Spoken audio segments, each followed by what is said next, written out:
friends. Today we learned about 4 different habitats. Do you remember what they were?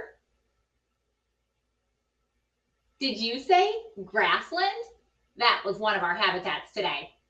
We also learned about the mountain habitats. Then we learned about the very cold habitats and the wetland habitats. Today, you're going to help me sort and classify some animal words.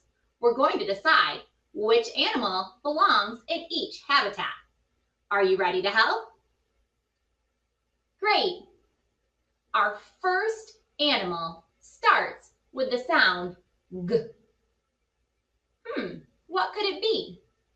The middle sound is the long O sound. And the ending sound is T. G, O, T. What could it be? Did you say goat? You're right, it was a goat. Where would we place the goat? Did we see the goat where it was very cold or in the mountain habitat?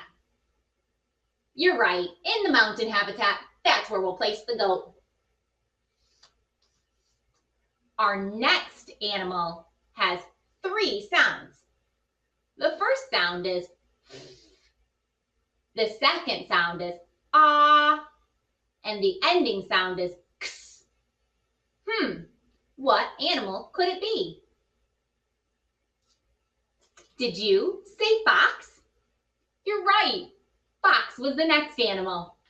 Where would we place the fox? Which habitat? In the wetland or in the grassland? The grassland. Great. Let's place the fox in the grassland. Okay, the next word is actually 2 words.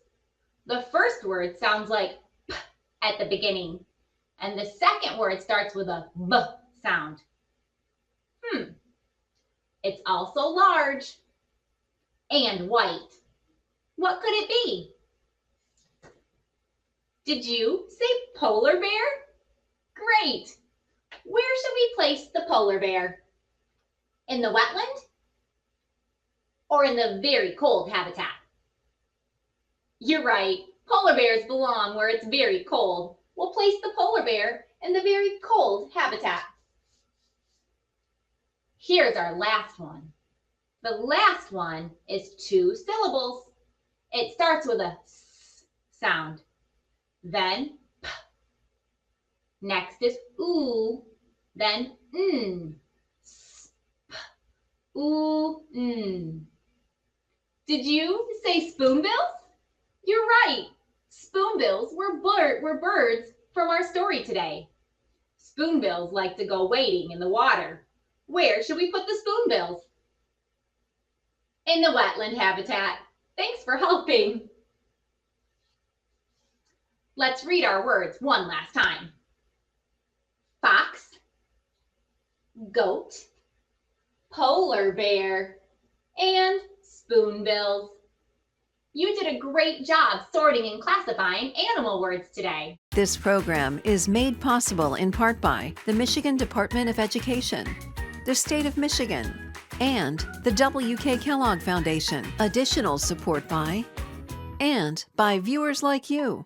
Thank you.